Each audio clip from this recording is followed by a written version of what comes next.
Russia আসছি 1.5 মাস হয়ে গেছে। এখন পর্যন্ত এই যে ফার্স্ট ভিডিও। তো বাংলাদেশ থেকে যেদিন আসে ওই দিন 17 তারিখ হাসিনার রায়। আমি ভাবছিলাম যে আওয়ামী লীগ কাম ব্যাক করবে। কিসের কাম ব্যাক?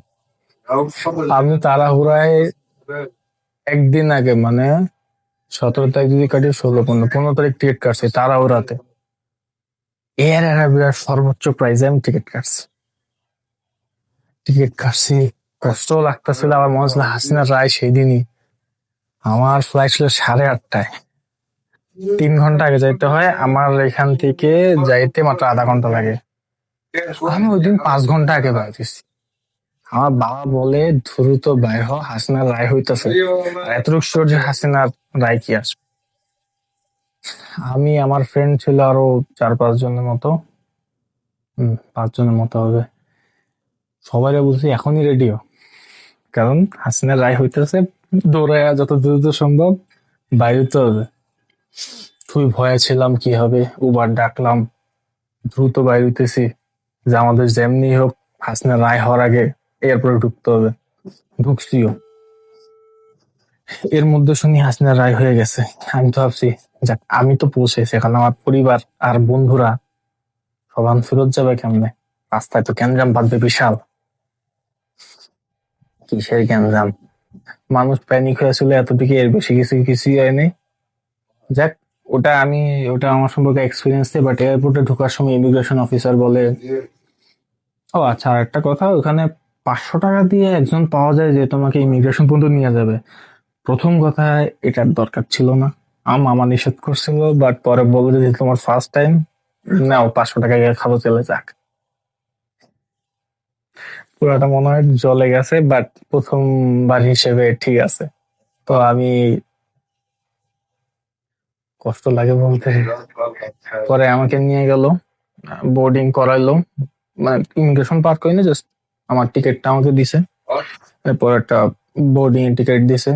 এরপর ওই একটা উপকার হয়েছে যে আমি লাস্ট বারের মতো আমার পরিবারকে দেখে গেছিলাম। ওই মুহূর্তে আমি যখন ঢুকবো তার 10-15 মিনিট আগে আশপাশে ফায়ার সার্ভিসের গাড়িতে ভরা। কেন? কেউ জানে না। ঢুকার পর জানতে পারছি এয়ারপোর্টে আগুন লাগছে। আমি ভাবছি ও মা, আওয়ামী লীগ কাম ব্যাক দিতেছে। পরে জানলাম কিছুই না, এটা লাগছে আর কি, কোনো কারণে হতে পারে। তো পরে বোর্ডিং শেষ হইলো। বোর্ডিং শেষ হওয়ার পর ওই লোকটাই আমাকে বাইরে নিয়ে গেল, যে সমস্যা নেই, আমি আপনাকে ঢুকাই দেবো না পরে। তো আমি বের হইলাম। আর ওই সময় বাইরে হয়ে দেখি যেখানে মানুষ ভরা থাকে, গেটের বাইরে মানুষ সবগুলো সাইড করে দিছে। এর মাঝখানে আমি বাইরেছি, আমার ফ্রেন্ড গুলো দৌড়ে ওই পুলিশের মাঝখান দিয়ে দৌড়ে বাইরে হয়েছে, পুলিশ যাইতে দিবে না। ভাইয়া ঝগড়া করতেছে যে পুলিশ থেকে ছুটে যেতে আসতে পারে, অ্যাটলিস্ট শেষবারের মতো কোলাকুলি হোক অথবা কথা হোক, কিছু একটা। আম্মু, পুলিশ থামায় রাখছে কিসের কি, আম্মু দৌড়ে এসে পড়ছে। আইসা পরে কান্নাকাটি করলো, ইয়ে করলো। বললাম হ্যাঁ বোর্ডিং হয়ে গেছে। মামাও দৌড়ে আসছে, খালি বাবা আটকে গেছে এর মাঝখানে। সবার সাথে বিদায় নিলাম। আসলে বন্ধু হইলে বন্ধুর মতো বন্ধু হইতে হয়। আমার ওই দিন ফিল হয়েছে ভাই।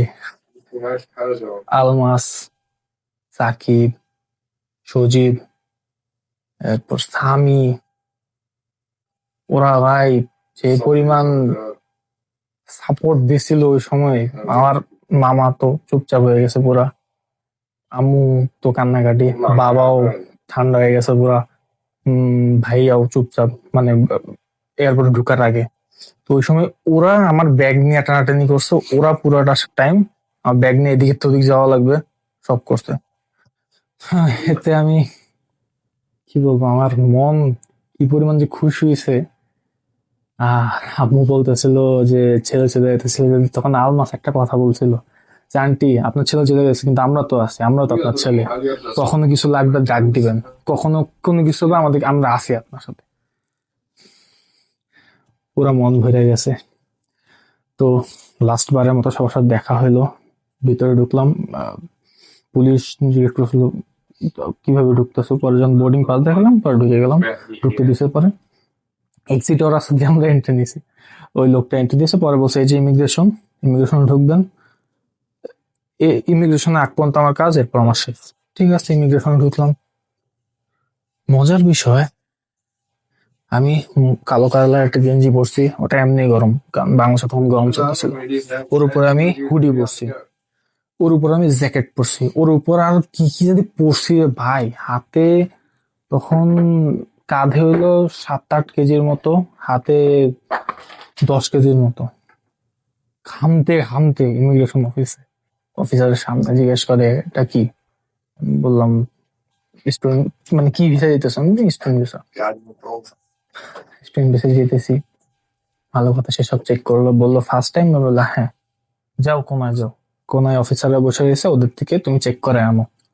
চেক করালাম, সব ঠিক আছে, ছেড়ে দিল। পরে আবার গেলাম ইমিগ্রেশন অফিসের কাছে। সে আমাকে দেখা বলে আচ্ছা কি ভিসা? Student visa. কোথায় গেছো? মস্কোতে।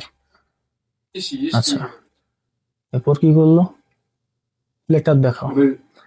স্কলারশিপ স্টুডেন্টদের কোনো ইনভিটেশন লেটার থাকে না। আমি সুন্দর মতো বদুল স্যারের সেই ভারী কাগজটা বের করছি, 1 পৃষ্ঠা, কিন্তু ওটার মূল্য অনেক বেশি। যে কোনো জায়গায় মানে বিশেষ করে ইমিগ্রেশন অফিসে, এটা বাংলাদেশ হোক মস্কো হোক, এটা দেখলেই ওরা চুপচাপ হয়ে যায়। দিলাম। সে অনেক কোশ্চেন করতেছিল, কোন ইউনিভার্সিটি, কোথায় যেতেছে, কেন যেতেছে, কি নিয়ে পড়তেছে। কাগজটা দিচ্ছি মাত্র, সিল মেরা, শেষ। বাহির। বাহির বলতে এন্ট্রি এয়ারপোর্টের একেবারে ভিতরে ঢুইকা তো আমার মোবাইলে সিম নাই, আমি নেট কানেক্ট করতে পারতেছি না। বাংলাদেশের কি নিয়ম, হয়তো এটা সব জায়গায় এরকমই, আমি জানি না। ফ্যামিলি কার সাথে কন্ট্যাক্ট হইতেছে না। মোটামুটি কত 2-3 ঘন্টা পর বসে রয়েছি। পরে যে আমাদেরই স্কলারশিপ একজন স্টুডেন্ট ছিল, তার কাছে সিম ছিল, সে ওয়াইফাই কানেক্ট করছে। ভাই ওরা কয়েকবার কলও দিছে পরবর্তীতে। পরে যে লাস্টে যখন আমরা মাত্র বোর্ডিং করবো, তখন ওর সাথে দেখা হয়েছে, এর আগে দেখা হয়নি। তো পরে একসাথে, পরে আমার সাথে কথা বললাম, সবার সাথে কথা বললাম, এয়ারপ্লেনে উঠলাম। এয়ার আরেবিয়া মার্শাল্লাহ যেরকম টার্বুলেন্স দেয়, কিছুক্ষণ পর পর কাঁপা কাঁপি। আমি তো ফার্স্ট টাইম, আর আমি ভাবছি হয়তো এটাই স্বাভাবিক। পরে জানতে পারি টার্বুলেন্স হইলে প্লেন এমনে থেকে এমনে যায়, মানে ক্র্যাশ হওয়ার একটা সম্ভাবনা থাকে। তো আমি, প্লেনটা ছোট ছিল এই কারণে হয়তোবা ঝাঁকি বেশি খেয়েছি। শারজাতে ল্যান্ড করলাম। শারজাতে ল্যান্ড করার পর আমাকে এয়ারপ্লেনে খাবার দিছিল হচ্ছে বিরিয়ানি। আমার গলা শুকায় গেছে, আর আমি জানি না কিভাবে কিনতে হবে। আমি জানিও না যে ওর এক্সট্রা পানি দেয়। আমি শারজাতে নামার পর জানতে পারছি। আমার মেজাজটা খারাপ হয়ে গেছে ওই মুহূর্তে। পরে যে আমাদের সাথে ছিল, সে আবার এক্সপিরিয়েন্স পারসন, সে মোটামুটি ঘোরাঘুরি করে একাকি। তো সাবধান হয়ে গেছে, হাতার উঁচা রাখতে হচ্ছে। তো পরবর্তীতে শারজাতে গেলাম, আম্মু চিকেন ফ্রাই দিয়েছিল, ওটা খাইলাম। খাওয়া দাওয়া করে বহুত ঘুমানোর চেষ্টা করছি। এখন বসার জায়গায় ঘুমাইতে গেলে তো কষ্ট হবেই, ঘুমাইতে পারিনি শান্তি মতো। কিন্তু আমাদের পাশে একজন মাশাআল্লাহ, ও যদি, আমরা ছিলাম মনে হয় 6 ঘন্টা ট্রানজিটে, ও 6 ঘন্টার মধ্যে মোটামুটি 3 ঘন্টা কি 4 ঘন্টা ঘুমাইছি। কেমনে ঘুমাইছে ওই জানে, খুব শান্তি পাই, শুইলে ঘুম হয়। আমরা এখানে চোখ বড় বড় তাকায় রয়েছি, এর উপর দিয়ে এত সুন্দর লাইট, চোখে বললে আর ঘুম আসে না। যাক, গেল ট্রানজিট, শেষ হইলো। আমাদেরকে এখন বোর্ডিং এ যাইতে হবে। ওই সময় বাঙালি 5-6 জন একসাথে, আমি সহ। হঠাৎ করে একজন আসলো, বলল কোথায় যাচ্ছেন? বললাম মস্কোতে। কয়জন আপনারা? আমার 500 জন বলে উঠলো, আমরা সবাই একসাথে। অথচ কেউ কেউ আমরা চিনি না, খালি বাংলাদেশে এই পরিচয়, একসাথে গল্প করছিলাম। কপাল খারাপ হয়েছে, একমাত্র আমাদের সাইড করছে। ওই 5 জন সুন্দর মতো বোর্ডে উঠে গেছে, ওদেরও ব্যাগ হয়তো ওভারওয়েট ছিল, আমি শিওর না। আমার ব্যাগ, ল্যাপটপ ব্যাগ, ও ওটা ওয়েট করে দেখে ওভারওয়েট। আমি বললাম ল্যাপটপ ব্যাগ কেন কাউন্ট করবেন? বল না এটাও কাউন্ট হবে। অথচ আমার জানা মতে যত জনের থেকে এক্সপিরিয়েন্স নিয়েছি, সবাই বলছে ল্যাপটপ ব্যাগ ওজন করে না, কিন্তু ধরলে ওজন করবে। আমার কপাল খারাপ হচ্ছে, আমার সাথে যারা ছিল ওরা আমরা ধরায় দিয়ে ওরা গেছে। এখন ধরায় দেওয়া বলাটা ভুল হবে, ওরা ইন্টেনশনালি করে নাই, বাট যখন দেখছে আমার ধরছে, ওরা ফুরফুরে ফুল স্পিডের সামনে আমাদের কত $30 মতো ফাইন করলো। টাকা দিলাম, আমাকে 4টা কারেন্সি ধরেছিল, ইউরো, রুবেল, টাকা। এমনকি আমি টাকা নিয়ে আসিনি, আমাকে 500 টাকা দিছে। আরেকটা মনে হয় সার্জার দিনার ছিল, ওই যে দুবাইয়ের দিনার সম্ভবত, আমি আমার ঠিক খেয়াল নেই। 4টা কারেন্সি পকেটে নিয়ে আমি জাস্ট খারাপ নিয়ে আমি বাসে উঠছি। বাসে উঠা ওখান থেকে এয়ার আরবিয়ার বড় প্লেন, এবার বড় প্লেনে উঠলাম।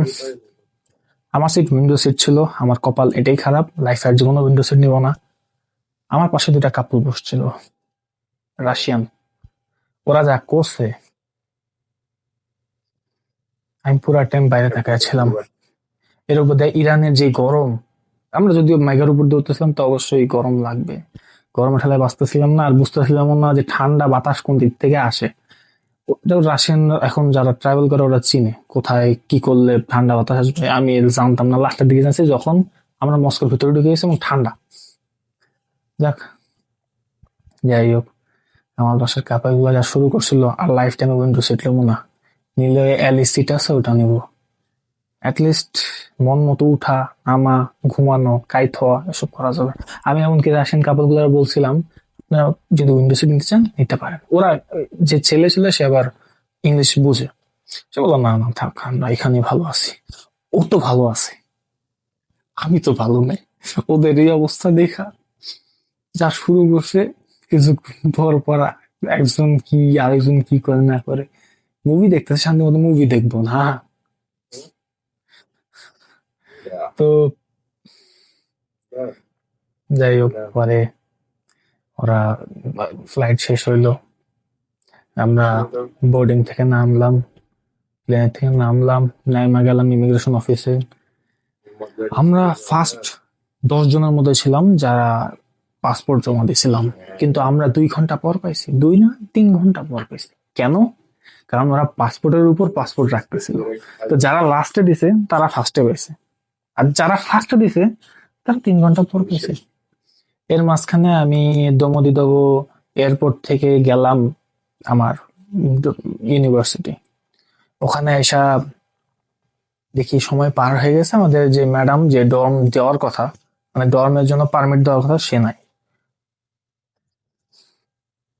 আমি আসলাম, গাড়িতে করে আসলাম, ক্যাবে করে। ক্যাব আমাকে বলতেছিল যে সর্বোচ্চ ভাড়া 3000 রুবেল।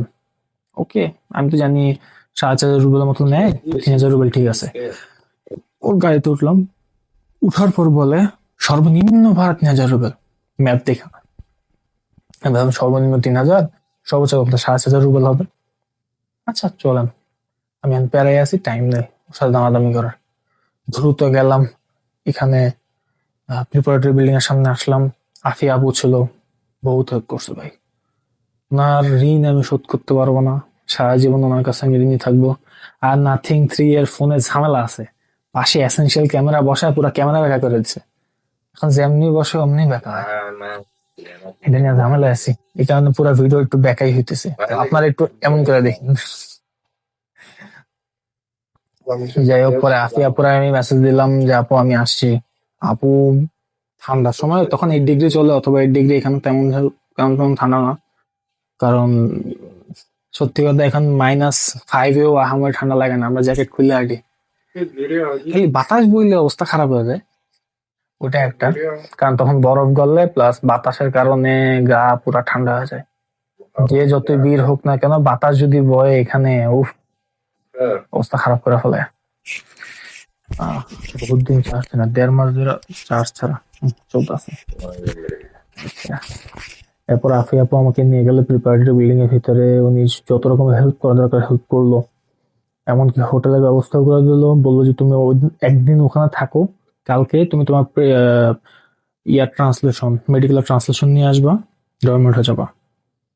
আমি যাকে ট্রান্সলেশন দিছি, মানে ফ্রেন্ডের মাধ্যমেই দিছি, তো সেফ ছিলাম। বাট যে ট্রান্সলেশন করার কথা, সে দেওয়ার কথা 18 তারিখ সন্ধ্যাবেলায়, মানে আমি যখন ল্যান্ড করব তখন। সে বলছে আমার আমি এখনো শেষ করতে পারিনি। ওকে, কবে বা হবে? তাহলে 18 তারিখ তো 19 তারিখ সকালবেলা দিয়ে তোর কথা,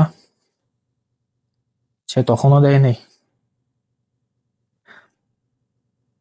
তো ভিডিওটা বেশি লম্বা হয়ে গেছে।